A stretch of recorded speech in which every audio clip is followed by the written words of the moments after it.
Bonjour, bienvenue à la deuxième édition de la Semaine du son de l'UNESCO Canada. Je me présente, je suis Pascale Godet, la présidente de l'association La Semaine du son Canada. La semaine se termine aujourd'hui par une table ronde dont la thématique est le son au-delà du timbre.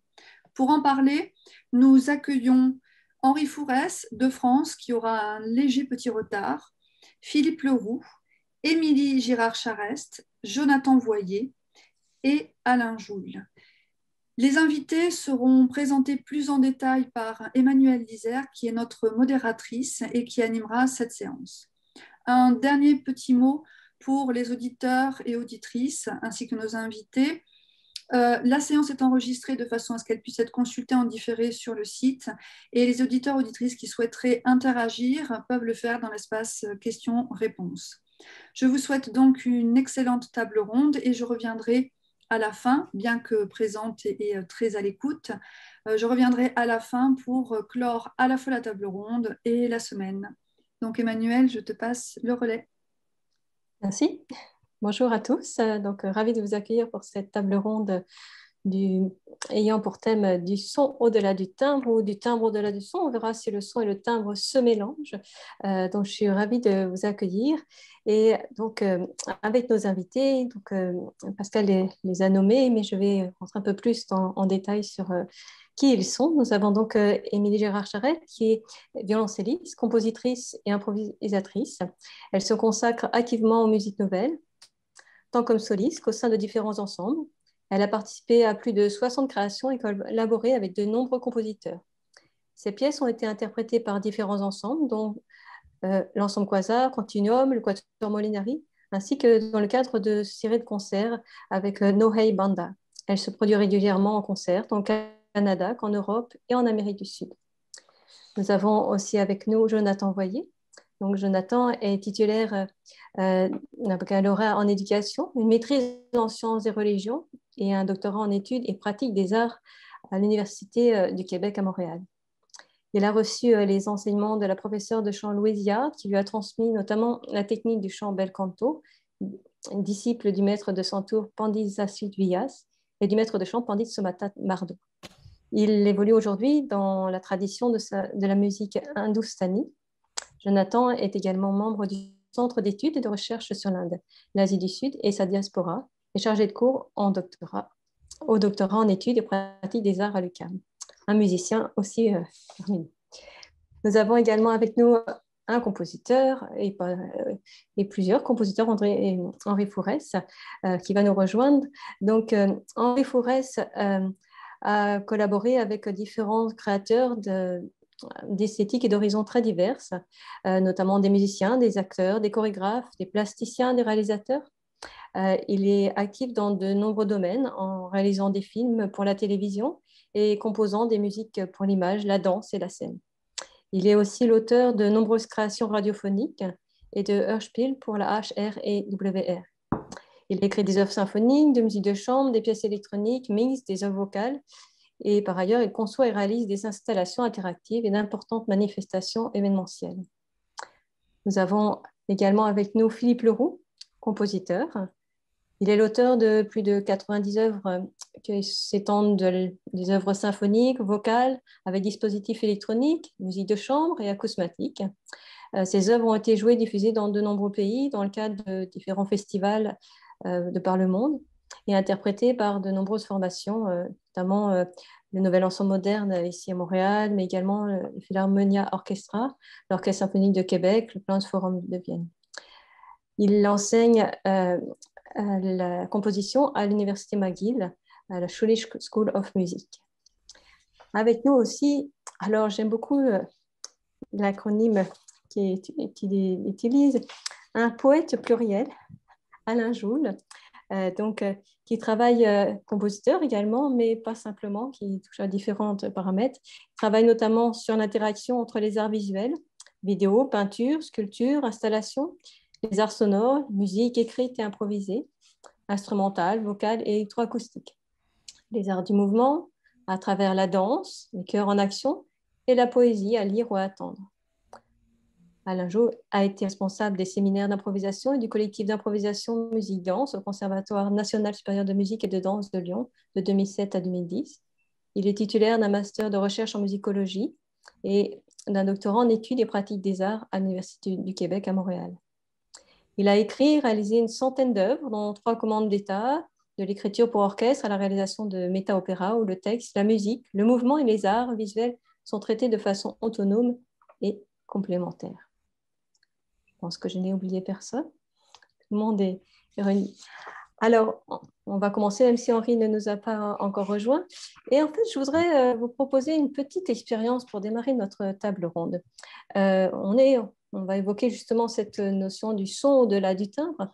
Et j'aimerais vous proposer une petite écoute et de vous demander, en fait, à travers cette écoute, d'envisager justement cette question du son et du timbre.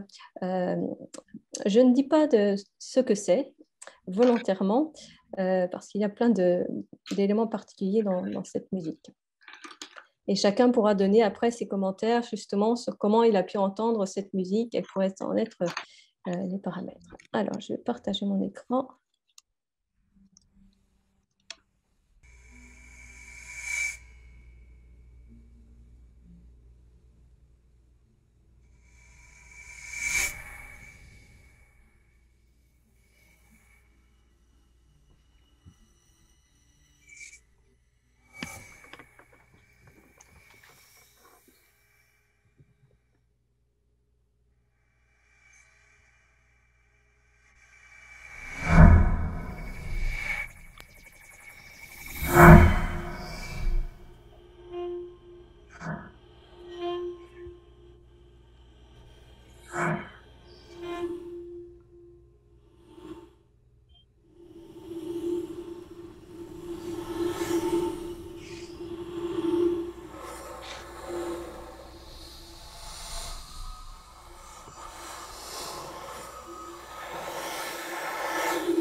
Voilà un court extrait d'une pièce.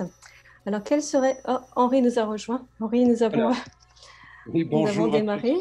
Enfin, bonsoir pour moi, en tout bonsoir. cas. Pour vous. Nous avons plongé en fait directement dans un extrait musical que je vous proposais de découvrir et en fait que je vous invite en fait l'un et l'autre, les uns les autres, à pouvoir me dire ce que, selon votre perception, quelles ont été les composantes. Parce que peut-être que chacun a sa notion justement du son, du timbre, quelles seraient ces composantes du son de ce court extrait qu'on vient d'entendre. Alors, pour ma part, je n'ai rien entendu puisque je viens juste de me connecter. Je vais faire le dire. Est-ce que quelqu'un voudrait intervenir? Oui, moi je peux enchaîner avec ce que vient de dire Henri parce que je dois avoir quelques pertes de fréquences acoustiques parce que malgré le casque, je n'ai pas entendu grand-chose. J'ai entendu un tout petit peu de voix humaine qui m'a vaguement rappelé un petit peu le travail du timbre du Roy Hart au début. Mais je vous dis ça à travers mes filtres naturels hein, qui sont endommagés par le temps, malheureusement, et un petit peu aussi vers la fin, mais au centre, rien du vide. Donc, ça correspond très bien à ce que j'appelle la poétique du silence, sur lequel j'ai longuement réfléchi et médité. Et donc, moi, je m'y sens relativement bien dans ce vide, quoi. Avec ces petits éléments, j'en ai entendu un au début, 2, 3 par-ci, par-là, mais vraiment très, très, très bas en décibels pour moi. L'expérience est similaire de mon côté. Puis, en fait, ça m'a amené à être plus à l'écoute de mon exercice d'écoute. Alors, quels sont les actes que je mettais en place pour essayer d'aller chercher ce son qui m'échappait des oreilles? Alors, ouais, c'est comme ça que je décrirais mon expérience d'écoute pour cet extrait. D'accord. En ce qui me concerne, c'est la même chose. Hein. Je n'ai pas entendu grand-chose, donc c'est un peu frustrant. D'accord. Donc, ce sont les aléas de Zoom, en fait, qui nous surprennent. Émilie, c'est pareil? En fait, je ne me suis pas rendu compte que c'était commencé avant que ce soit commencé depuis un petit moment. Parce qu'il y a eu beaucoup de sons qui rappelaient des espèces d'artefacts numériques. Donc, il y a eu vraiment une espèce de... À un moment donné, je me suis rendu compte que le curseur avançait et donc que j'aurais dû écouter. J'ai essayé de me concentrer 2 fois plus après, mais... Donc, finalement, ce son... Peut-être que si vous... Oui? Vas-y, peut-être que si vous nous dites ce que c'est... Eh bien, on avait vraiment même une sitar indienne transformée en direct. Donc, avec vraiment cette notion même d'espace, de spatialisation aussi qui était inhérente donc, à ce début de pièce. Et donc, justement, on était peut-être dans cet extrait de pièce entre à la fois l'instrumentiste, mais qui a traité aussi son instrument d'une certaine manière, et où on est vraiment au cœur du son et comment il peut même le déployer, avec des éléments également de gestes, de mouvements à l'intérieur. Car en fait, si on reprend un peu le terme de timbre, auquel on fait référence depuis des centaines d'années, quelque part, ce timbre. Pourquoi on évoquait cette notion du timbre? Initialement, on parle de la musique en termes de hauteur, en termes de rythme, de durée. Et puis petit à petit, eh bien, au XXe siècle, on a commencé à y ajouter d'autres composantes. Et ces composantes sont venues à la fois d'éléments du son, mais est-ce que c'est vraiment ce que c'est ce qu'on découvre dans les œuvres aujourd'hui, mais est-ce que c'est vraiment ce qu'on nous enseigne et ce qui est commun en fait à nos pratiques musicales, j'ai envie de dire peut-être plus traditionnelles, et comment on aborde ces éléments-là?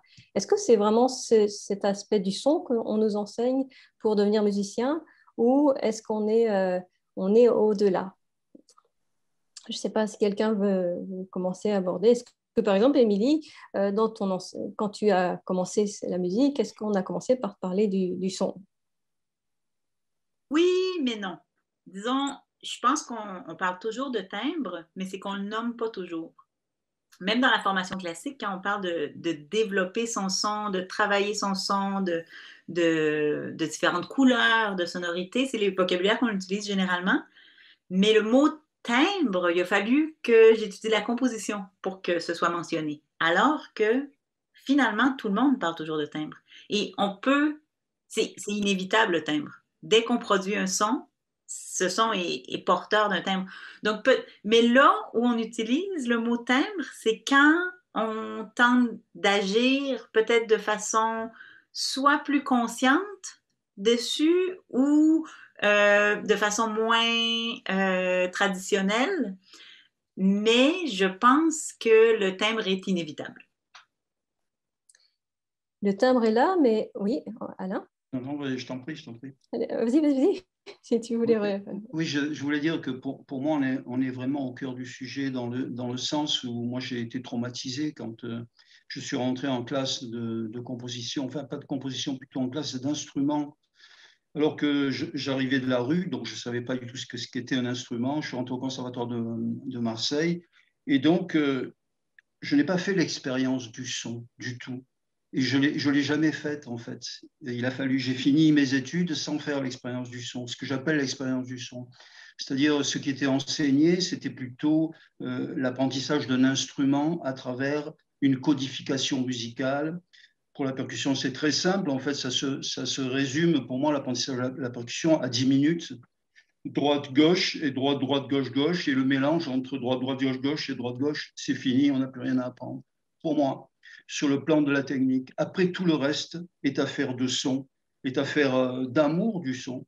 Et ça, c'est complètement absent. Alors qu'il serait simple, il me semble, d'accompagner les gens, jeunes ou vieux, ceux qui viennent rencontrer la musique par un bain de son, un bain de son. Avec la percussion, c'est très simple, mais c'est très simple avec tous les instruments, c'est-à-dire rentrer dans le son, entrer vraiment dans le son. Je parle du son acoustique, pour moi c'est très important. Après, on pourra dire pourquoi, peut-être. Voilà, donc je voulais dire ça, que ça me semble vraiment fondamental de revoir cette notion et d'essayer de faire en sorte bien, d'accueillir nos jeunes qui ont envie d'apprendre la musique et de leur proposer un bain de son. Voilà. Mais qu'est-ce qui se passe finalement? Je vais donner la parole à Henri, mais qu'est-ce qui s'est passé finalement entre les premières années de la vie, où finalement l'enfant est directement dans l'imprégnation du son? Il ne se pose pas la question d'être dans un apprentissage, il baigne dans le son, il est dans un gestuel, il est dans un goût du son, les gratter, les frotter, tout. Et donc, ça voudrait dire qu'il y a à un moment donné quelque chose qui s'arrête. Oui, ça s'appelle la déliance. Oui, oui, bien sûr. Bien sûr. Parce que l'enfant, il baigne dans le son, quoi, fatalement. Tout à fait. Donc, qu'est-ce qu'on a fait? Peut-être Henri veut réagir par rapport à... Oui, je fais part de ma modeste expérience et j'ai découvert assez tard que j'avais eu beaucoup de chance.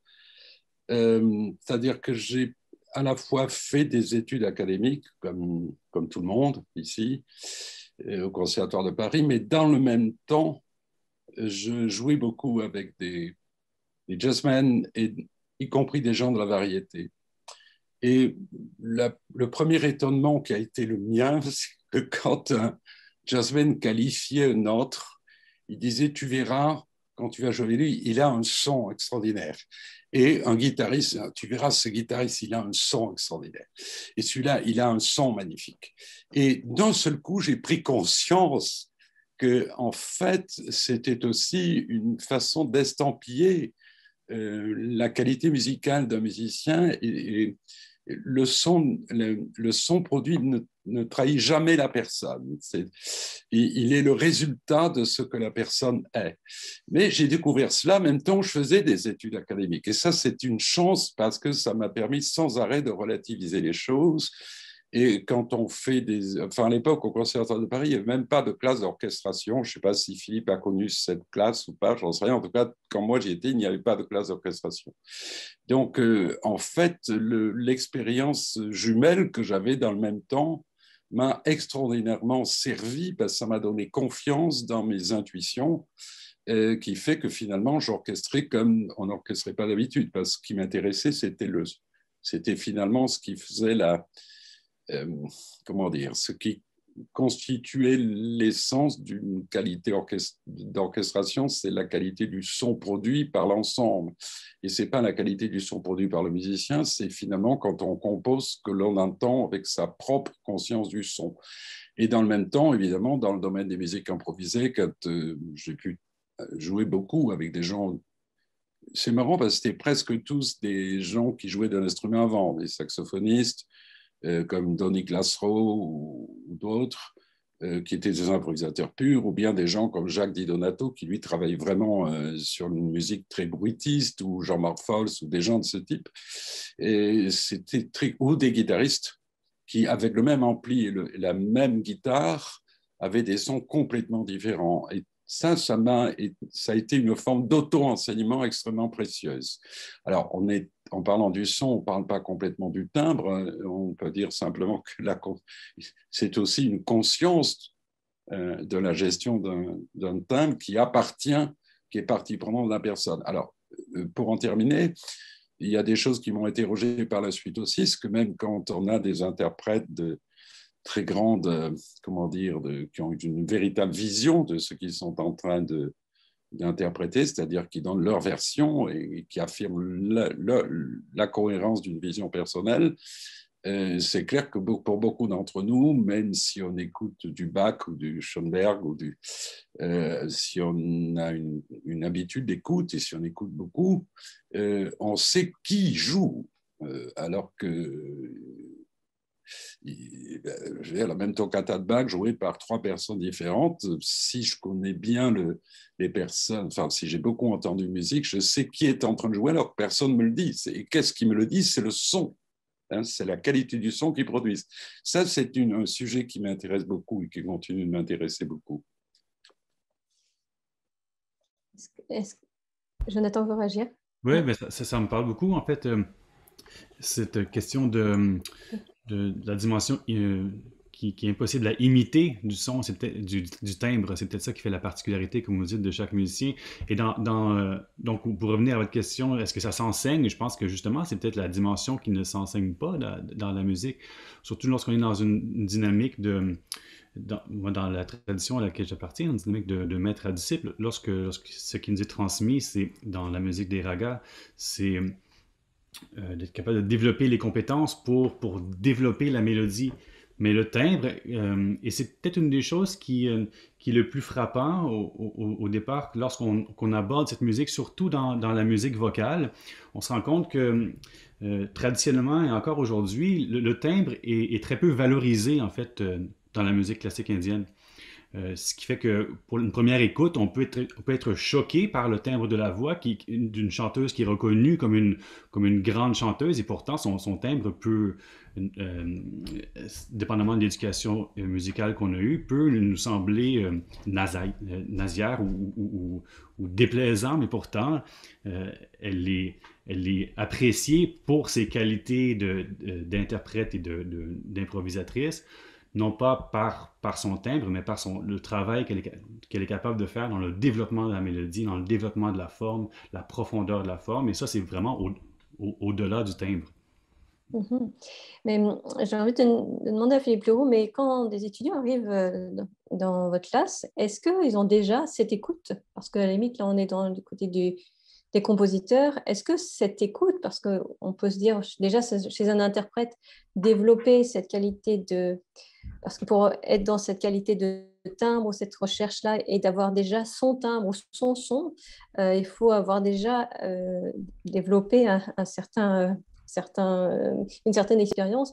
Mais est-ce que déjà aux prémices, et puis peut-être chez un compositeur, est-ce qu'on déjà dès le départ, on s'est écouté? Je dirais que les sons. Non, mais on fait qu'apprendre toute notre vie à écouter les sons.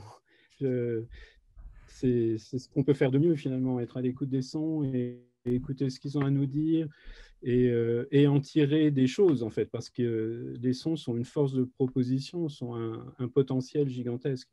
Mais on parle de différentes choses là, parce que le timbre que vous venez d'évoquer, c'est le timbre de l'identité d'un musicien en fait. C'est lié à la personnalité d'un musicien.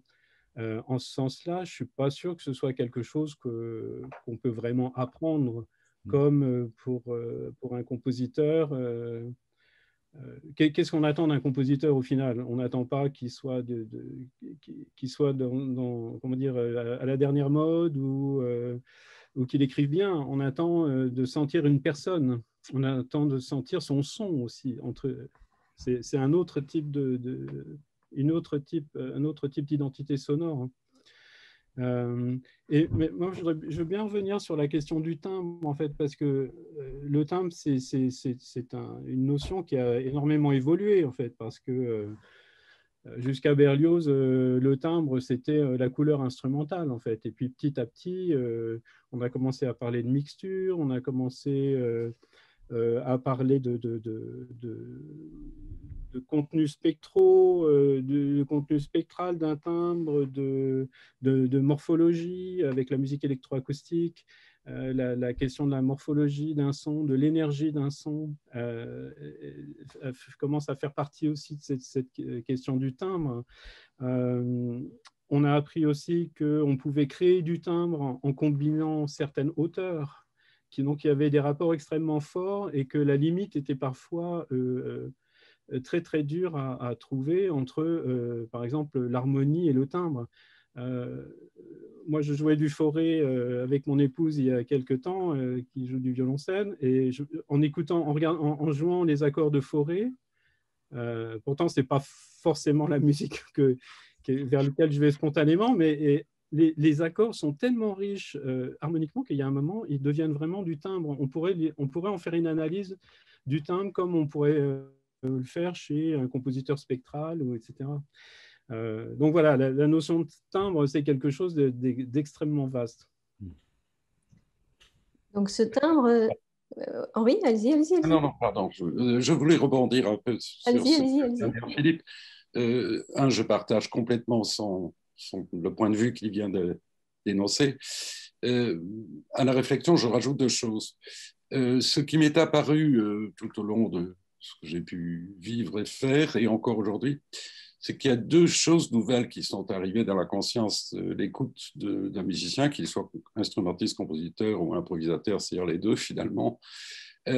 C'est la possibilité d'avoir aujourd'hui à disposition une infinité de musiques à écouter, notamment des musiques dites ethniques ou d'autres cultures. Alors, la musique de l'Inde, évidemment, nous avons un spécialiste avec Jonathan qui est là, est évidemment le chant, par exemple, d'Inde du Nord, a forcément éveillé un autre type d'écoute, et souvent, moi-même, je me surprends à essayer de traduire cela dans des pièces écrites, alors que c'est absolument pas la culture du chanteur ou de la chanteuse qui va le faire. Par contre, ça a influé, comment dire, ça m'a donné des clés d'écoute que je n'avais pas avant. L'autre chose, c'est évidemment l'électroacoustique qui a permis de tester des situations assez rapidement et de vérifier finalement qu'on était sans arrêt en train de trouver des choses nouvelles pour lesquelles on n'avait absolument pas été préparé. Et parfois, on pouvait en faire quelque chose. Parfois, on avait ce qu'on appelle de délicieuses surprises. Et ça modifie complètement aussi tout l'enseignement qu'on a reçu et dont l'enseignement qu'on devrait produire. Et évidemment, la transformation du son en temps réel, l'arrivée du temps réel, sans pour autant que pour moi ce soit une fatalité. Dieu sait si c'est un outil comme un autre et pas plus, a aussi complètement transformé le rapport que nous pouvons avoir aujourd'hui avec la notion de timbre. Ça me paraît, donc il y a ces 2 ou 3 entrées qui ont complètement modifié notre perception et la notion de timbre, je le pense. Je me permets, pardon, je ne veux pas prendre la parole trop souvent, mais de rebondir moi aussi sur ce que vient de dire Henri. Et c'est vrai que quand j'étais adolescent, qu'on écoutait les pièces de musique électroacoustique de François Bell, de Bernard Parmigiani, de Stockhausen ou d'autres, ou Berio, on était devant un monde qui nous paraissait incroyablement nouveau et surprenant. Et puis, au fil des années, et tout le monde disait d'ailleurs à l'époque, on peut tout faire, c'est incroyable, toutes les couleurs qu'on peut avoir, les timbres extraordinaires, etc. Et puis, cette fascination, petit à petit, elle s'est un peu tassée. En fait, les choses sont devenues beaucoup plus communes parce que même dans l'électroacoustique, a débordé dans la musique électronique, dans le rap, dans différentes esthétiques.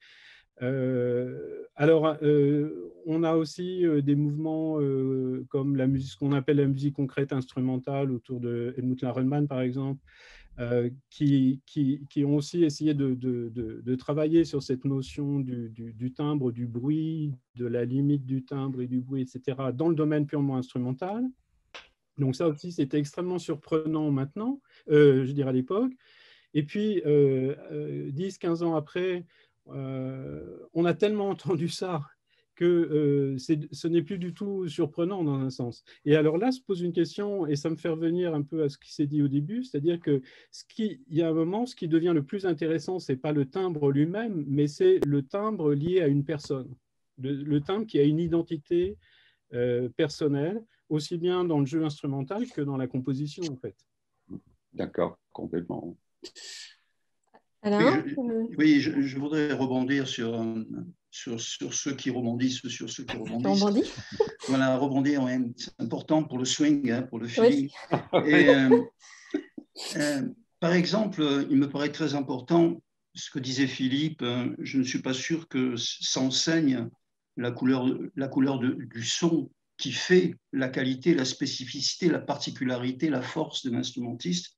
Moi, je suis persuadé vraiment du contraire, parce que comme on apprend à penser par soi-même, c'est une école. Apprendre à penser par soi-même, c'est pas facile. On apprend à sonner par soi-même. Et donner, dès le début, en main, en fait, c'est très simple dans la pratique. C'est à travers la respiration, des techniques rythmiques. Enfin, on connaît très bien ces techniques-là. En tout cas, moi, je m'y intéresse depuis très longtemps et les pratique. Et il ne s'agit pas du tout d'imposer un son, le son 2 ou le son 2, mais bien de se retourner à l'intérieur de soi-même pour extraire son son. Et avec les armes, très facilement, on arrive à apprendre de soi-même. Non pas par soi-même, mais de soi-même. Un peu à la Michaud, je ne vais apprendre que de moi-même. Hein, voilà. Émilie, j'ai envie de te demander, en tant que violoncelliste, justement, que je sais que tu es aussi bien compositrice et également violoncelliste, donc quand tu joues, que ce soit en improvisation ou en interprétant, quelle est la place justement de qui vient de toi en tant qu'interprète qui va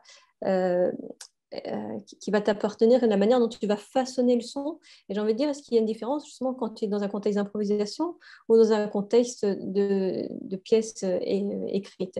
Est-ce que justement, cette manière de façonner le son, d'y mettre ton toi, à la limite, comment ça se passe et quelle est cette part et comment ça se produit? C'est difficile de répondre de façon synthétique. D'abord, de savoir ce que c'est moi.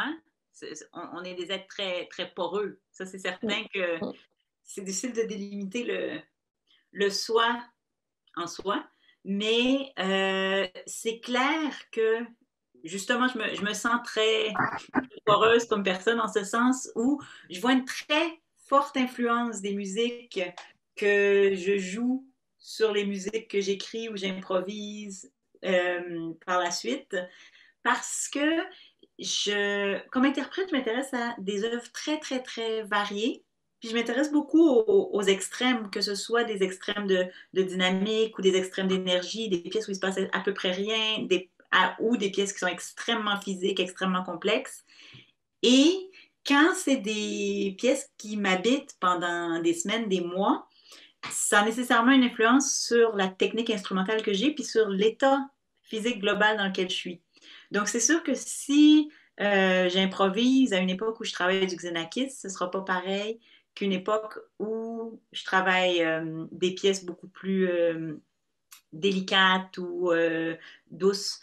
Et ce ne sera pas nécessairement que si je joue du Xenakis, ça va être une improvisation qui est très, très physique. Peut-être que ce sera le contraire. Peut-être que j'aurais tellement joué de ce type de musique-là à un moment que j'aurais besoin du contrepoids. C'est pas quelque chose que j'analyse consciemment, mais pour moi, les musiques passent beaucoup par le corps et surtout en improvisation. En improvisation, je pense très peu, donc je vais un peu chercher ce dont le corps a envie à ce moment-là, le corps, l'oreille, tout ce qui relève de ça. Et finalement,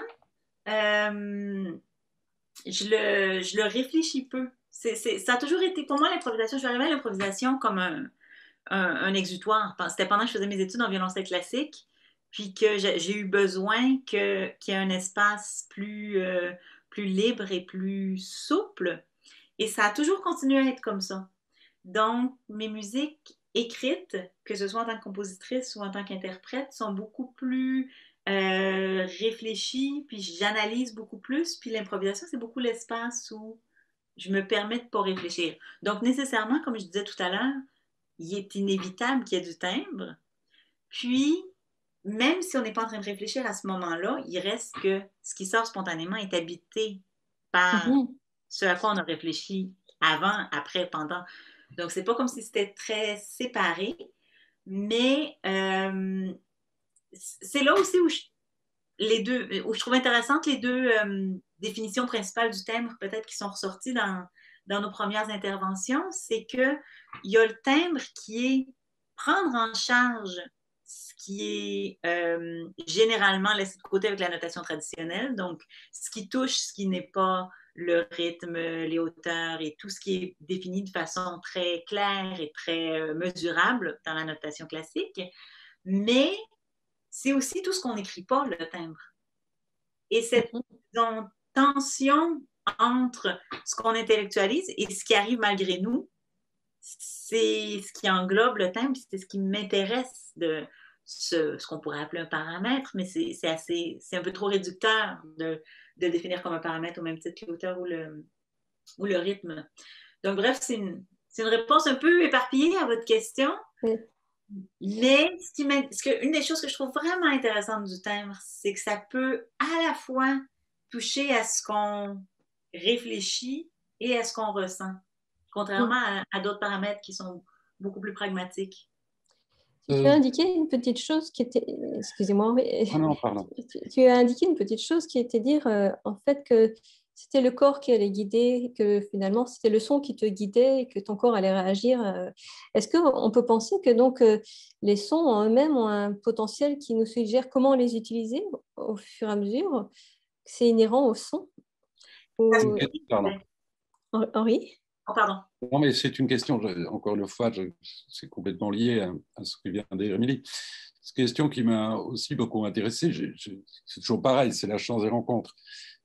Si on prend en France deux personnalités de la clarinette comme Portal ou Jacques Di Donato, ce sont des gens qui pouvaient jouer les sonates de Brahms, Boulez, enfin le répertoire de la clarinette, y compris le plus classique, et qui étaient en même temps des improvisateurs, enfin qui sont toujours des improvisateurs étonnants.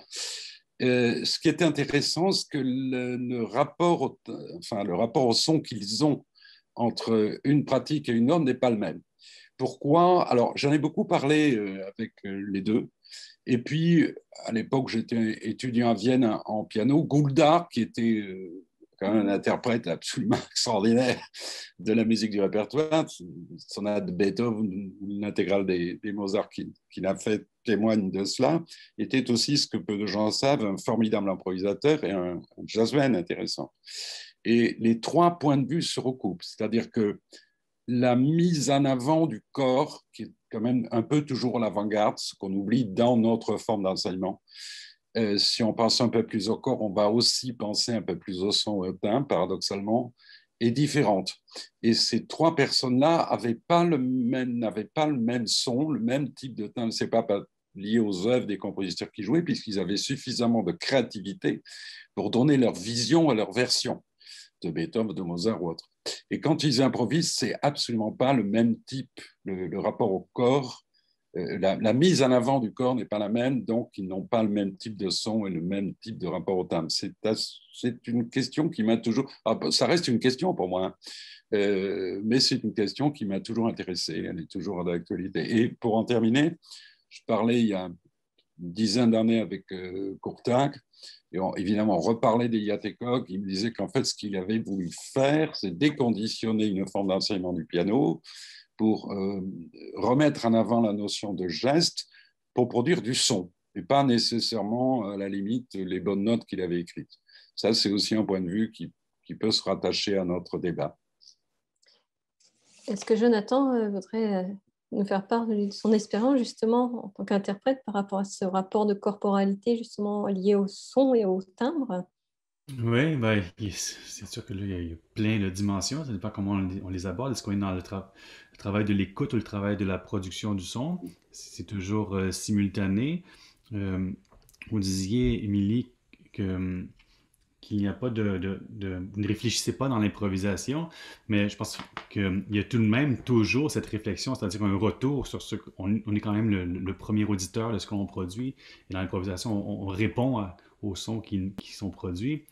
Je pense que comment je pourrais essayer de synthétiser un peu mon intervention en réponse également à la nuance qu'apportait Alain par rapport une nuance importante, je trouve, parce qu'on parlait du thème, comment il est inimitable et non transmissible, mais ce que tu soulignes, Alain, c'est que, en fait, dans la pédagogie, c'est d'apprendre à valoriser le timbre de chacun, et d'apprendre à découvrir et à s'approprier son propre thème. Ça, c'est sûr que c'est un grand défi dans la pédagogie. Je pense que c'est une direction à prendre, et c'est peut-être ce qui se fait dans en tout cas, ce que je retrouve de beau dans la transmission de maître à disciple, c'est ce qu'on valorise.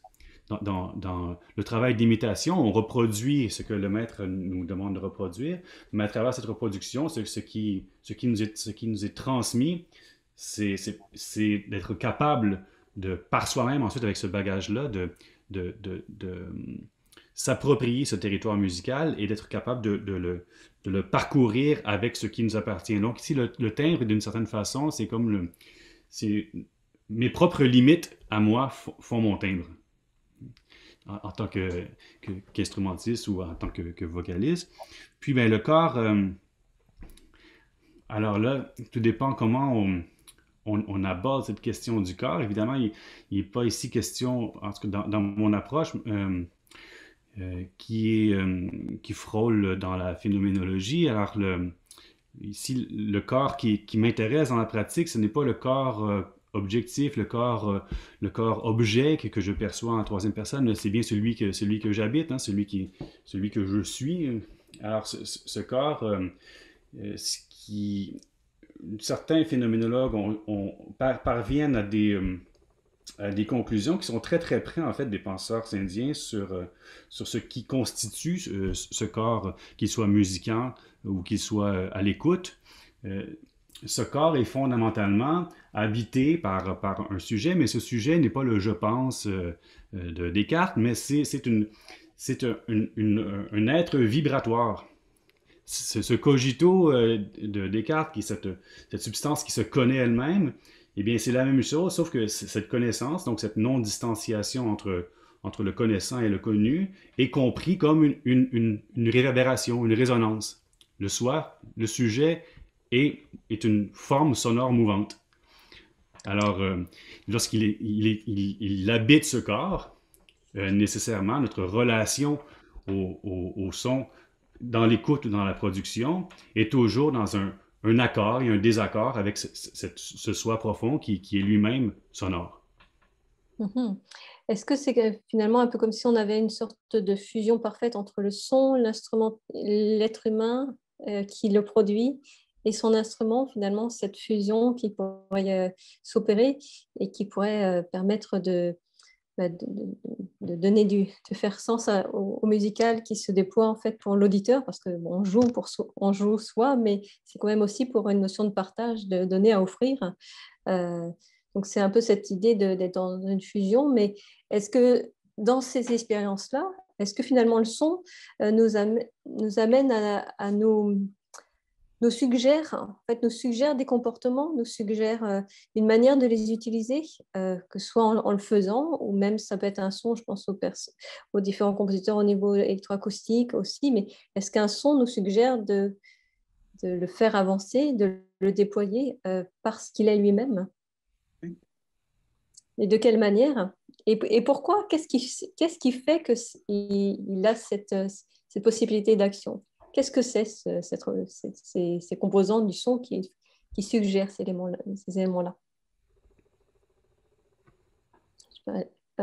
Philippe veut réagir?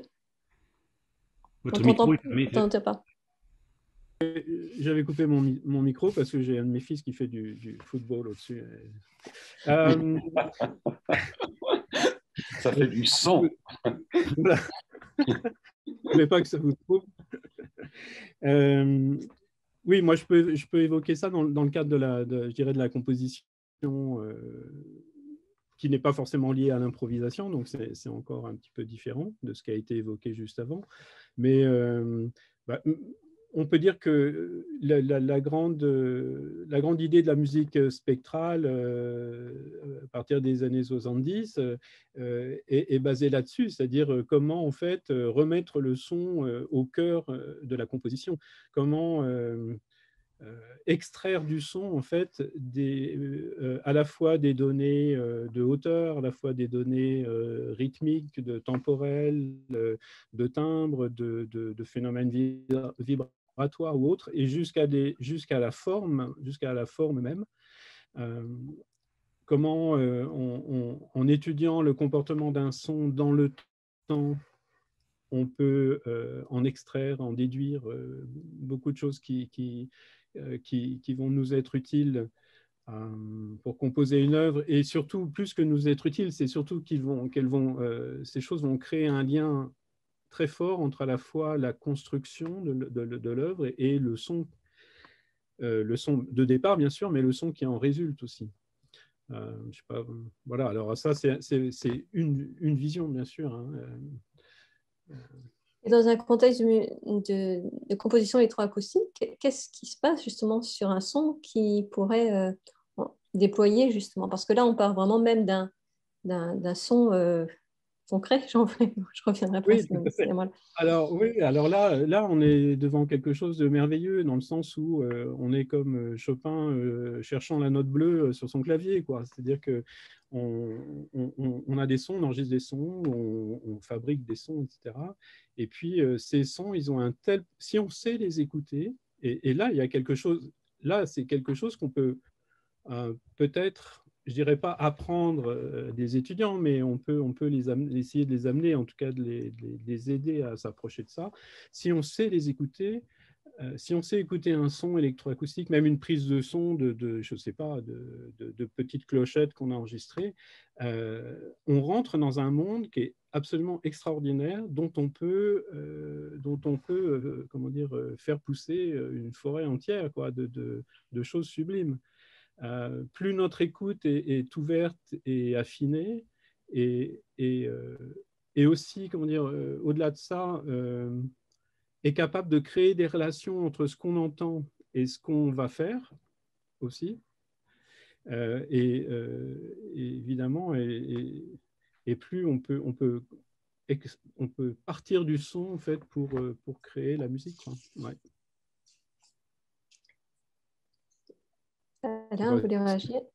Oui, moi j'ai tant à dire sur la question que je ne voudrais pas monopoliser la parole.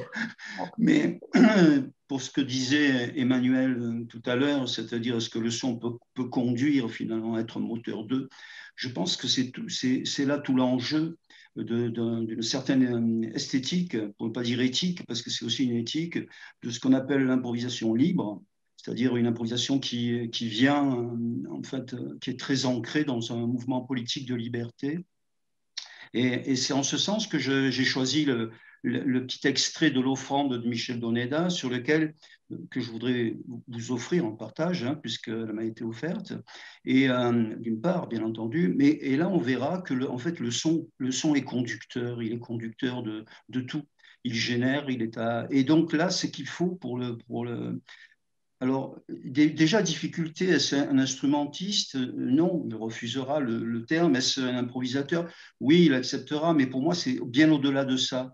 C'est être le son, c'est vraiment l'état, être le son. C'est-à-dire donc, non pas à partir du son, apprendre à l'apprivoiser. C'est pas ça du tout, pour pouvoir l'utiliser dans une musique. Ça, c'est ce que moi, j'essaie peut-être de faire avec ce que j'appelle la composition en temps réel, qui n'est pas pareil que l'improvisation. Mais là, c'est une expérience que je fais aussi avec toujours un énorme bonheur et aussi une énorme douleur, car c'est très épais. C'est être le son, justement, pour être au service du son. Et non pas, donc il faut se mettre entre parenthèses. Complètement. Donc là, ça rejoint les préoccupations de notre ami Jonathan, hein, puisqu'on pourrait associer ça tout à fait à l'époque husserlienne, vraiment, ou au Tao, par exemple, parce que ça se pratique beaucoup aussi en Chine, cette façon-là, de enlever la distance qui entre l'observateur et la chose observée, et là, ce qui sonne est la chose qui émet. Hein, pour finalement atteindre à ce qu'on appelle une intersubjectivité, mais totale, humaine et non humaine, enfin plus qu'humaine, pour reprendre l'écosophistes que j'adore, qui s'appelle Abraham, et celui qui a écrit Comment la Terre s'est tue. où on est là, par exemple, vous verrez dans l'expérience que mène Michel Doneda, qui en fait est un acte sonore, qu'il pratique en forêt disons, pour un rituel que j'ai proposé, que je propose chaque année, qui est un rituel que j'appelle télépoétique, dont chacun là où il se trouve, eh bien, pour une cause commune, là, il y avait un thème. Le thème, c'était celui-là, hein, celui dont nous débattons aujourd'hui, c'est-à-dire le son au-delà du temps, mais ce n'est pas le bon terme, ça. C'est pas au-delà du timbre, c'est peut-être au-delà de la musique, il faudrait dire. D'ailleurs, il y a une phrase que j'ai repiquée chez Michel Doneda dans un développement de sa pensée par rapport à sa propre pratique. Et je ne voudrais pas le trahir, donc je lis. Hein.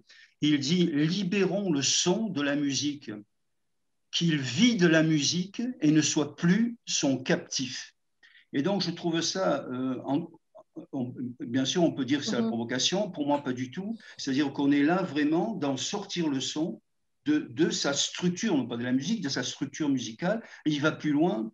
Il revendique l'informel, parce qu'en fait, la difficulté, tous ceux qui font de l'improvisation le savent, surtout collectivement, c'est de créer de la forme.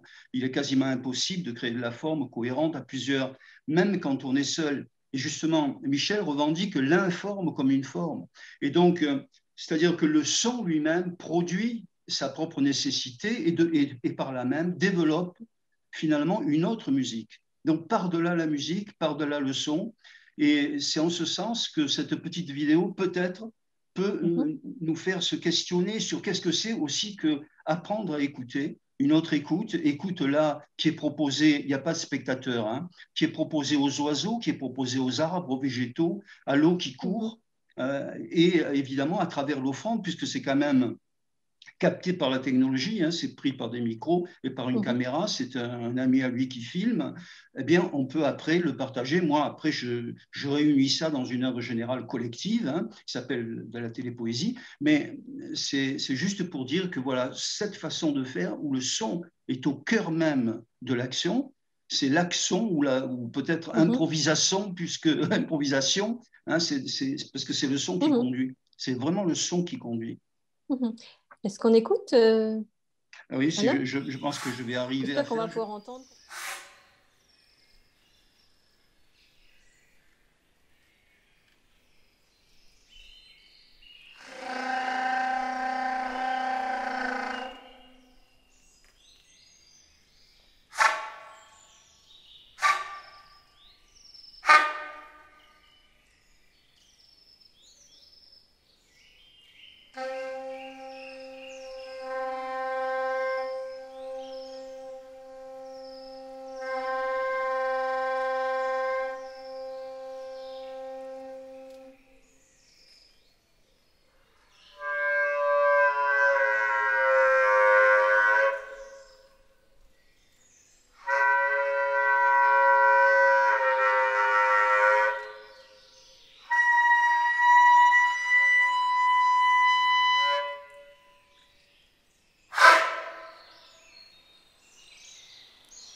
Ouais.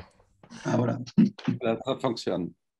Donc vraiment les interactions entre le matériau brut et puis vraiment l'instrumentiste qui vient se conjuguer ensemble dans une même dynamique aussi sans la forme. Et qui a-t-il vraiment pas de forme réellement? On peut aussi se poser cette question-là. Bien sûr, la non-forme est une forme, c'est évident, comme la non-musique dans ce sens-là est de la musique, puisque en sortant des paramètres habituels de la forme musicale, on en crée une autre, et de fait, on rentre dans une autre façon de faire la musique. Mais ce qui me paraît, moi, très intéressant, c'est justement le positionnement, c'est-à-dire d'être comme, finalement, moi, je vois ça, je ressens ça, comme si c'était un animal, dans le sens noble du terme, dans son côté brut. Hein, c'est-à-dire déconditionné, en tout cas en partie déconditionné de sa culture, qui part à la rencontre d'un territoire qu'il ne connaît pas, et donc qui va essayer d'apprivoiser les par-ci par-là, quelques oiseaux, quelques morceaux de grottes, des trous, voilà, le minéral, le végétal, l'animal, et donc de trouver finalement sa place. Alors évidemment, le soprano, c'est puissant, hein, c'est-à-dire on pourrait faire l'expérience avec un instrument plus discret pour trouver sa place, mais là, pour moi, on est vraiment dans l'écoutant écouter, hein, pour le phénoménologue, puisque en fait, d'une part, le son qui est émis par l'émetteur et lui-même dirige lui-même l'émetteur, mais en même temps interagit sur l'environnement, qui lui-même interagit par la réaction à l'aléa, qui est naturelle dans l'improvisation, sur l'évolution de la structure sonore. Voilà, donc en ce sens, pour moi, c'était vraiment le départ peut-être d'une autre façon de voir la chose, en tout cas d'y réfléchir, parce que je pensais que ça pouvait pas mal amener de l'eau au moulin d'une réflexion autre pour savoir qu'est-ce que c'est qu'un son, par exemple, autour quel que soit l'instrument d'ailleurs, hein, c'est-à-dire partir de l'axe pour un peu à la Chelsea, quoi, la spirale du son, partir de cette spirale et nourrie par elle, d'arriver finalement à s'apprivoiser aussi un peu, c'est-à-dire être apprivoisé par le son, mais aussi donner un peu de soi. Et là, moi, j'ai tout un concept que j'appelle luthier de chair. C'est une vie au service de la perception, c'est-à-dire par un travail journal qui est très long, mais qui est magnifique, hein, qui est proche de la méditation, mais qui est à avoir avec la respiration, technique de respiration, bien entendu, rythmique et musicale, développer une écoute qui permet de se mettre au service de ce que l'on capte. Hein. Et donc, une fois que l'on capte cette énergie-là, essayer d'oublier ce que dit Michel, d'ailleurs, dans son livre qui s'appelle Miette, essayer de reculer le plus possible ses habitudes, quoi, parce que, bien entendu, il est très difficile d'échapper à toute cette technique que l'on a mis en place. C'est des milliers et des milliers et des milliers d'heures de travail, de pratique, même si on le fait d'une manière ouverte. Et il dit une chose très belle, j'ai jamais eu de modèle, il dit Michel, comme saxophoniste. Mon modèle, c'est le son. Et pour avoir vécu pendant une dizaine d'années à ses côtés, pour jouer un peu partout cette musique-là complètement improvisée, j'atteste que c'est vraiment la réalité, quoi. Il est vraiment dans le son. Voilà. Merci. Émilie, je crois que cet aspect aussi de rencontre, parce que là, c'est la rencontre du son et puis quelque part de tout ce qui est des rencontres de l'extérieur. Tu vois, tu as aussi vécu cet aspect de la rencontre de l'autre, notamment dans un projet dont on échangeait, le projet de Tara Kiwa. Donc là, c'est la rencontre d'une autre culture, mais qui se mêle et finalement dans cette pièce-là. Est-ce que tu pourrais évoquer comment se passe justement cette offrande et l'idée de potentialité qui est inhérente justement que tu as pu travailler dans ces échanges-là?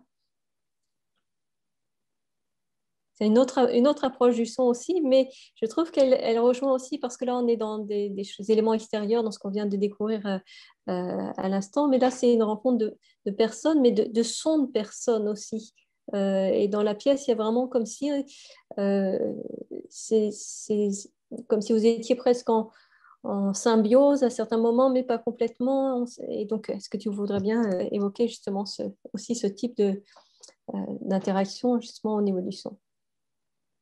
En fait, c'est les deux pièces dont vous parlez, Emmanuel, c'est Tarakiwa puis Olas. C'est deux pièces que j'ai faites en collaboration avec un musicien argentin qui s'appelle Jorge Diego Vázquez, qui est quelqu'un qui a vécu un peu en Europe, mais qui est revenu en Argentine, qui est à la fois formé comme compositeur au sens européen du terme de musique contemporaine, mais qui aussi joue beaucoup les musiques traditionnelles des Andes, donc qui est un interprète des tarcas, c'est des flûtes, des espèces de flûtes en bois qui produisent essentiellement des multiphoniques. Puis, dans les deux pièces qu'on a faites ensemble, il y en a une qui est un duo pour Tarkas et violoncelle qu'on a joué ensemble, puis il y en a une que j'ai composée pour l'ensemble de Tarkas qui dirige. Et là où c'était intéressant, puis là où justement le timbre a servi de point de rencontre, c'est que dans cet ensemble-là qui s'appelle Kirkinia, il y a la moitié des interprètes qui lisent, puis qui sont formés comme musiciens classiques au sens européen du terme, mais il y a l'autre moitié des musiciens qui viennent vraiment des musiques traditionnelles, puis qui ont appris les musiques au son, puis au doigté. Donc le défi, c'était de voir comment on peut se rejoindre, puis faire une pièce ensemble. Et ce qui a été le lien, c'était le son, c'était le timbre. Donc, on a travaillé ensemble vraiment en aller-retour. Donc, de propositions, on se disait, ah oui, ça marche. Donc, on se souvenait du son complètement. Donc, c'est une partition qui était verbale, qu'on a sculptée en temps réel. Ça, c'est pour la pièce d'ensemble, mais pour la pièce en duo, même si Jorge et moi lisons, puis on est formés comme musiciens de musique écrite, si on veut, on a pris le parti de écrire la pièce dans la matière, puis on n'a finalement jamais fait de partition en dehors des quelques brouillons qu'on a fait au fur et à mesure jusqu'en aide-mémoire, mais on n'a pas de partition proprement parler. Donc, on s'est dit comment on fait pour écrire pour ce duo-là qui n'a pas d'histoire. Je pense pas, je ne connais pas d'autres pièces pour cette combinaison d'instruments. Puis on s'est dit justement comment est-ce qu'on peut faire pour qu'ils se fondent l'un dans l'autre. Donc, je peux peut-être faire écouter un petit extrait, si vous voulez, juste pour donner une idée de justement ce projet-là où le timbre avait eu lieu de liant, si on veut. Donc, je trouve l'enregistrement. Ça va prendre une petite seconde. Et...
qu'on a vraiment cette fusion, cette symbiose, comment le timbre de l'un rentre dans l'autre au fur et à mesure.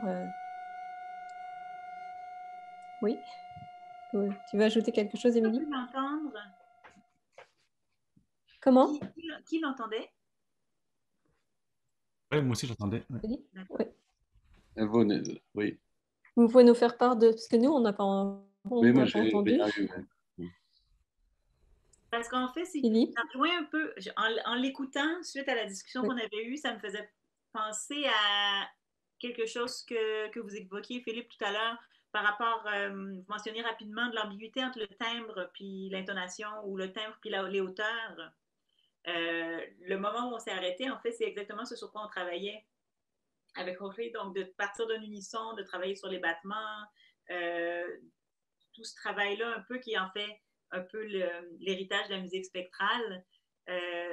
Toute cette zone où on n'est ni dans les hauteurs, ni dans le timbre, c'est quelque chose qui nous intéressait beaucoup dans le travail avec le duo. Donc, je ne sais pas si c'est quelque chose sur quoi vous voudriez rebondir ou que vous avez perçu ou qui vous intéresse. Oui. Oui. Non, bien sûr, On est tous assommés par l'ordi. C'est très intéressant. Et puis, moi, ça me fait penser que... Parce que, Alain a posé la question, enfin, ce n'était pas une question d'ailleurs, mais la pratique de l'enseignement, pourquoi est-ce qu'elle ne tient pas compte de ça? Pourquoi est-ce qu'on... parce qu'en fait, il y a quand même des modèles depuis, je ne sais pas, entre Pierre Schaeffer qui s'intéresse au son de la façon dont nous le percevons et avec différentes catégories, entre Denis Mollet et la spectromorphologie, ce qu'on appelle les unités sémiotiques temporelles développées à Marseille, Robert Kogan. Il existe des dizaines de systèmes d'analyse de ces phénomènes-là. Alors, pas toujours dans l'angle dans lequel on souhaiterait, mais enfin, il existe énormément d'éléments. Pourquoi est-ce qu'on ne les utilise pas au niveau pédagogique? Ça, c'est quelque chose, moi, que je trouve incroyable. Alors, il y a eu une période, il m'a semblé, dans les années 80, de travail sur l'éveil musical, il s'est passé beaucoup de choses à ce moment-là. Dans les conservatoires aussi, il y a eu toute une ouverture, mais ça s'est refermé un peu. En ce moment, on est dans une période plutôt régressive. Bon, ça ne durera pas, comme toutes les périodes régressives, il y a toujours un moment où elles s'arrêtent. Mais voilà, et ce que tu fais, Émilie, ce que vous faites, Émilie, avec ce musicien-là, c'est... Bon, on est en plein dedans, ça fait partie des choses, des types de rapports musicaux, instrumentaux dont on pourrait très bien, qu'on pourrait très bien évoquer dans l'enseignement, en fait. Mais est-ce que, moi j'irais plus loin, pardon Emmanuel, je me suis permis de réintroduire cette question sur l'enseignement parce que je vois qu'il est déjà 3h15. Pardon, Émilie. Et j'irais plus loin, est-ce que ça doit s'arrêter qu'à l'enseignement ou pas, et ne pas finalement être aussi une manière dont on pourrait amener tout citoyen à écouter? Parce que très souvent, on entend, enfin, dans le cadre d'activités médiation, on me dit, moi, je ne connais pas la musique, donc comment je pourrais l'écouter si je n'ai pas tous les codes, au lieu de se laisser finalement aller par sa perception, la perception du son. Alors, j'ai envie de raconter une petite anecdote. Dernièrement, avec des personnes âgées, nous avons justement utilisé des unités sémiotiques temporelles. Ils ont découvert ce que c'était, comment c'était, et d'un seul coup, ces personnes âgées qui ont quand même une longue expérience d'écoute, ils disaient, mais en fait, je savais écouter, je percevais tout ça, mais je ne savais pas que j'avais le droit de le nommer de cette façon-là.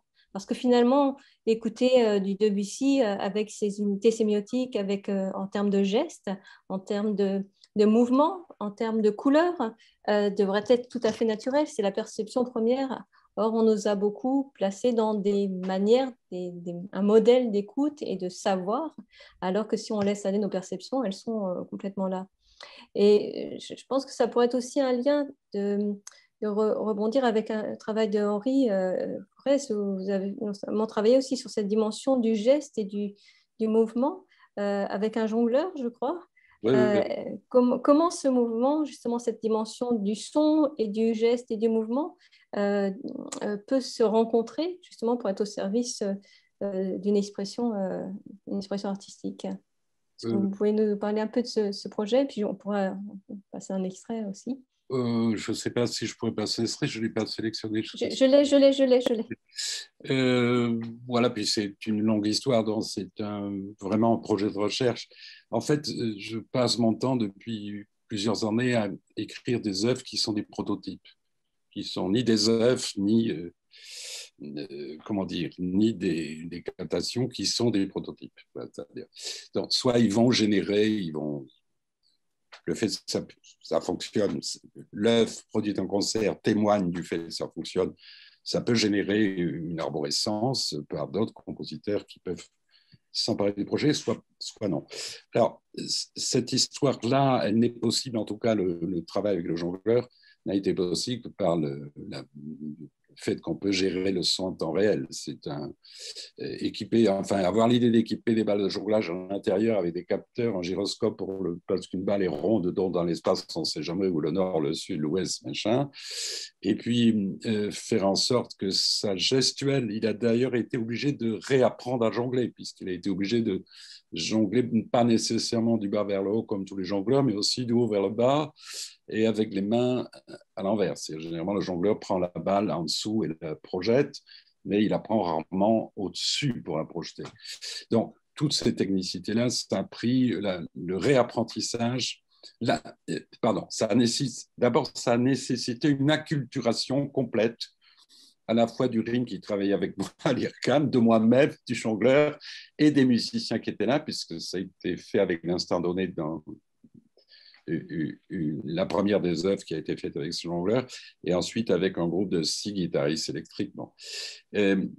L'intérêt, c'est quoi? C'est-à-dire que ça permet de prendre conscience d'une forme d'interaction entre un type de gestuelle et immédiatement le résultat sonore que cette gestuelle induit. Alors, évidemment, dans les balles, on peut envoyer des éléments différents qui sont des éléments enregistrés par session, sauf c'est la balle, la puissance, l'énergie, la hauteur à laquelle il va la projeter, la rapidité entre une main et une autre, et en plus, il peut avoir 3, 4, 5 balles en même temps, qui font qu'il y a des déclenchements qui vont se faire et pas d'autres déclenchements. Donc, le geste doit être d'une précision absolue pour qu'un type de déclenchement se produise et pas un autre. D'accord?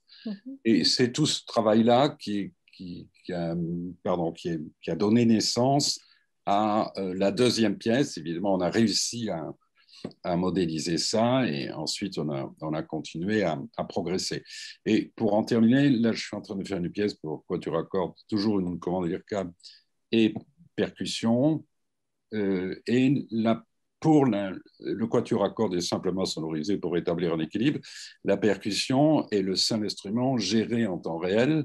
Et évidemment, on a profité de l'expérience acquise, alors que ça n'a aucun rapport avec le jonglage, mais le geste percussif, oui. Et on a profité de ça pour générer des situations nouvelles qui fait que le percussif joue vraiment de la percussion. Il y a des instruments de percussion. Il n'est pas dans le R percussif. Hein. On n'est pas dans la démo technologique, mais en même temps qu'il joue par l'action qu'il a d'une main ou d'une autre, il projette le son, il le manipule, il le sculpte dans l'espace pendant que le quatuor joue sa partie de quatuor, puisque lui n'est touché par rien. Hein. Donc, ce type de rapport permet de réfléchir sur des transferts d'énergie entre un groupe et un autre, permet de travailler sur un nouveau concept d'orchestration. Et en même temps, on peut maintenant, point de stratégie qui permet d'écrire le geste en relation avec le jeu du son lui-même. Le jeu du son. Le jeu du son, c'est la mise en vibration d'un appareil percussif, que ce soit des bols, etc. Bon, voilà, et ça, c'est en cours ça va se terminer. Les premières répétitions sont entamées, et si les salles de concert sont enfin ouvertes, ça se produira dans le festival de l'IRCAM en juin. Bon. Donc, vous voulez qu'on découvre... Il y a une linéarité. Alors, je ne sais pas si c'est intéressant d'écouter un bout. Oui, peut-être avec l'instant donné, si vous avez, parce que je crois que la captation est meilleure, j'en sais rien. Vous préférez avec Deldos, c'est ça que vous préférez? Oui, c'est ça. Je crois que ça a été mieux filmé. D'accord. Alors, attendez. Alors, c'est un film qui est sur le premier... c'est pas en concert, c'est le premier filage. Donc, autant dire que tout est frais. Mais c'est ça qui est intéressant. D'accord. Je vais me mettre en partage d'écran. Oui, 1 minute, ça suffit. Oui, je vous mets en partage d'écran. N'oublie pas de mettre le son, hein, Emmanuel. Oui, tout à fait. Je mets le son. Mais j'avais le son tout à l'heure, c'est juste... J'aurais dû vous mettre la vidéo. Il faut prendre n'importe où, mieux. Hop là. Oui. Voilà. Voilà, par exemple. Là, il n'y a pas de son. Il n'y a pas de son, non. Ah, pourtant, j'ai du son. Hein. Ouais, bon, c'est pas grave. Pour avoir le son, il faut partager l'image. Oui, attends, je retourne en partage. C'est moi qui n'ai pas dû partager l'audio aussi. Il faut partager l'audio et la vidéo. Voilà. Je devrais être bonne normalement. Je suis au bon endroit. Oui, c'est bon.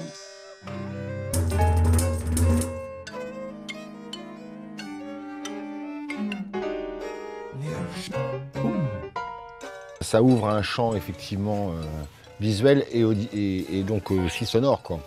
Donc le paramètre sonore devient aussi important que le paramètre visuel, voire même, il est même presque plus préoccupant pour moi que le visuel. Alors il y a plusieurs traitements, mais globalement on a effectivement l'axe de rotation sur elle-même, donc la balle elle est en rotation sur elle-même, ou la balle est en mouvement. Donc j'interagis sur ces deux facteurs-là qui sont ou la rotation de l'objet, ou le lancer de l'objet, ou la frappe de l'objet. La percussion.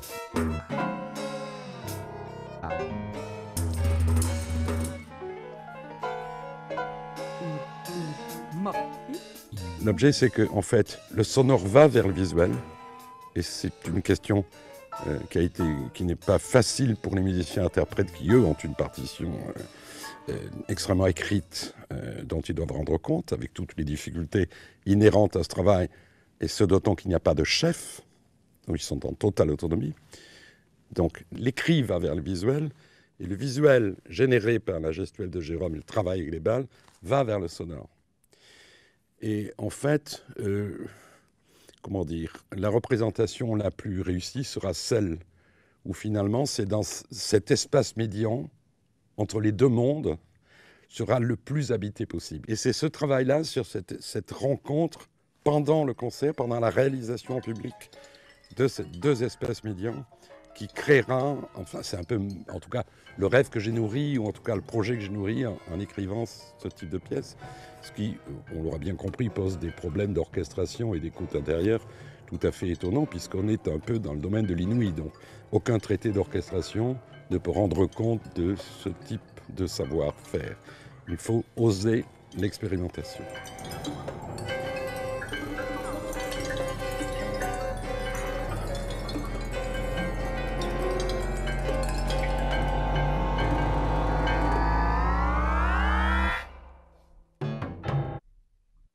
Voilà, un petit extrait de ce passage-là. Oui, c'est le teaser, oui, mais c'est très bien comme ça. Je ne sais pas m'expliquer.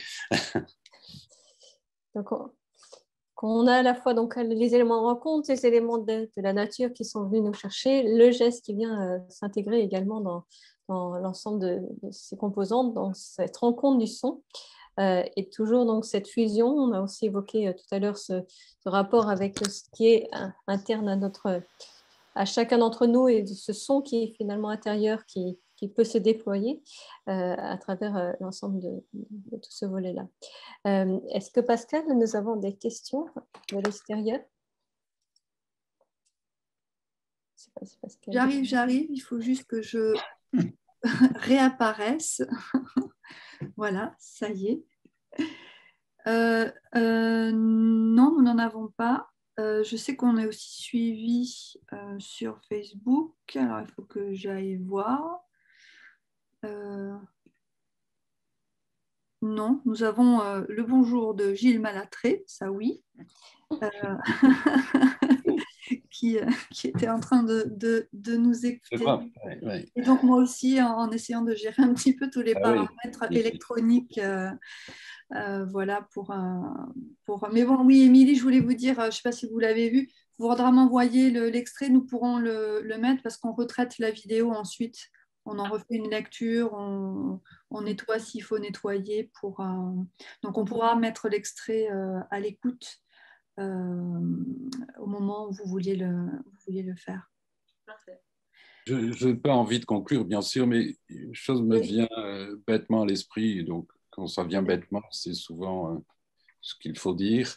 Je crois que ce problème du son, du timbre, hein, c'est une conquête permanente, c'est-à-dire c'est ce qui fait un peu la trace de notre engagement et de notre vie, en sachant qu'il y a de grandes chances pour que... Enfin, moi, j'ai vécu sur, je ne sais pas, maintenant presque 40 ans, aussi bien comme musicien, comme interprète, comme improvisateur, comme compositeur. J'ai vécu peut-être 3 minutes de miracle, ce qui fait peu pour 40 ans de pratique musicale, où la relation que j'avais entre ce que je produisais, ce que j'entendais, ce que je faisais, était absolument parfaite. C'est 3 minutes sur peut-être environ sur 40 ans de pratique. Et je crois que ce n'est pas fini, c'est-à-dire que nous sommes tous, comme compositeurs, comme interprètes, sans cesse en train de chercher ce merveilleux moment où tout sera réconcilié. C'est pour ça qu'on continue d'écrire et qu'on continue de penser, qu'on continue de se questionner. Et ce qu'on peut apprendre à un jeune musicien, c'est que la vie d'un musicien est longue et que cet apprentissage-là n'a pas de fin. Donc, c'est même une façon de se construire et de conserver l'humilité nécessaire pour continuer à travailler. Et au-delà, il faut s'arrêter le plus vite possible. Voilà ce que je voulais bêtement dire. Et c'est vraiment, et je l'ai dit vraiment très bêtement, donc je suis assez satisfait. Merci. Puis je suis heureux de vous voir tous, parce que Émilie, je ne l'ai pas vue depuis longtemps, Philippe aussi, c'était très énervant, Alain encore plus, et puis de faire la connaissance de Jonathan, de Manuel et de Pascal. Voilà, donc c'est un bon moment pour moi. Merci de m'avoir invité en tout cas. Ravi. Merci à vous de ce partage. En fait, j'ai juste envie de vous poser la question, ce 3 minutes de temps grisant, est-ce qu'il s'est vécu dans un même moment ou c'est une accumulation de différentes secondes autour de ces 40 ans? Non, ce sont des moments différents, dans des concerts différents, avec une sensation très curieuse d'être absolument présent et de ne pas être présent. C'est la sensation d'avoir décollé. Et alors, chose très étrange, le public le sait. Oui. Et ça, c'est pour moi un miracle absolu. Le public sait qu'il vient de se passer quelque chose d'extraordinaire. Il ne sait pas quoi, mais il le sait. Ça, c'est aussi une autre question. Pascal, tu veux... Oui, c'est difficile d'enchaîner après ces interventions-là. Donc moi, c'est vrai que j'ai écouté très attentivement. Ça m'a renvoyé à beaucoup d'endroits, effectivement, de ma vie, de mon passé de musicienne. Et aussi des questionnements en tant que pédagogue. Qu'est-ce qu'on transmet vers où on oriente les élèves, puisque moi, je travaille effectivement sur la perception et sur l'écoute, sur comment permettre aux élèves d'écouter, mais d'avoir une écoute entre guillemets totale, la plus large possible pour accueillir évidemment tous les sons avec leur spécificité, leur timbralité, parce que au final, chaque son qu'on écoute aujourd'hui a sa structure, a son timbre, a sa spécificité, et on a oublié justement d'élargir cette écoute. Bon, évidemment, je fais référence à John Cage, mais ça m'a aussi renvoyé sur moi en tant qu'élève de conservatoire, puisque je suis oboïste. C'est vraiment un instrument par définition très conventionnel, très ancré dans la musique classique. Et moi, j'ai découvert mon instrument quand je me suis mise à faire de l'improvisation, où pour la première fois, je pouvais émettre évidemment et faire corps avec mon instrument pour la première fois, alors que jusqu'à présent, on m'avait appris à faire...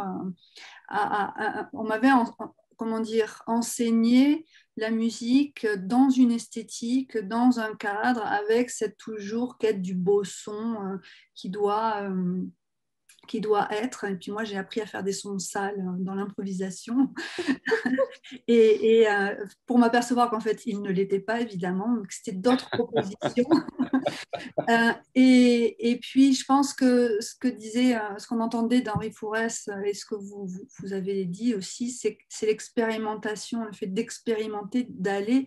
Et je pense que l'enseignement aujourd'hui, comme le disait Philippe, c'est vrai on régresse un petit peu là en ce moment, c'est vraiment de jumeler ces apprentissages, de les faire se rencontrer, se mêler, d'être à la fois dans l'expérimentation, dans la sculpter le son, le modeler, et puis en même temps, évidemment, l'apprentissage, parce que aussi pour arriver à ce type de réflexion, celle qu'on a, il y a une technicité, il y a un apprentissage dont on ne peut pas comment dire, qu'il est important d'avoir, qu'on soit autodidacte ou pas. Voilà, donc en fait, c'est un petit peu fouillis ce que je vous dis, mais c'est vraiment tous ces questionnements-là qui surgissent en vous écoutant. La problématique de l'enseignement, qui est la problématique du musicien tout court, c'est d'amener l'élève là où il ne sait pas qu'il veut aller. Ça, c'est la vraie problématique. Alors, j'essaie en même temps, pour terminer, il y a une interview extraordinaire, alors il faut que je la retrouve, de John Coltrane dans les années 65, quand il est venu jouer en France, où il y a, je ne sais plus, c'est dans les cahiers du jazz de l'époque. Il faut que je retrouve ça, parce que si je le retrouve, je vous l'envoie, parce que c'est un truc extraordinaire, où évidemment l'intervieweur lui parle de son son. Il lui dit, voilà, un son unique, enfin, comment êtes-vous arrivé à ce son? Et la réponse de Coltrane, c'est: je n'aime pas mon son, c'est pour ça que je joue comme je joue, je n'aime pas mon son et j'espère qu'un jour je vais l'aimer. C'est quand même extraordinaire. Alors c'est ce qui faisait évidemment une des grandes différences, ce son absolument extraordinaire qu'il avait. Donc voilà, ce paradoxe m'intéresse toujours, et en pédagogie, le paradoxe, évidemment, est la source la plus féconde de l'enseignement. Donc voilà, nous sommes à la fin de la semaine qu'on termine en beauté. Donc je remercie nos partenaires. Alors je vais essayer de n'en oublier aucun. Donc le Centre interdisciplinaire de recherche en musique, médias et technologie, l'association canadienne d'acoustique, la Semaine du son en France ainsi que l'UNESCO, le Collège international Marie de France et l'Agence de l'enseignement français à l'étranger, qui sont nos partenaires. Donc vous pourrez retrouver toutes les vidéos de la semaine, toutes les tables rondes et communications sur le site d'ici la fin de la semaine. Nous aurons, je pense, d'ici là tout posté. Je vous remercie grandement pour tous ces échanges absolument essentiels. Et je vous dis à très bientôt. Bientôt, j'espère. Merci. Au revoir. Merci beaucoup. Au revoir. Au revoir.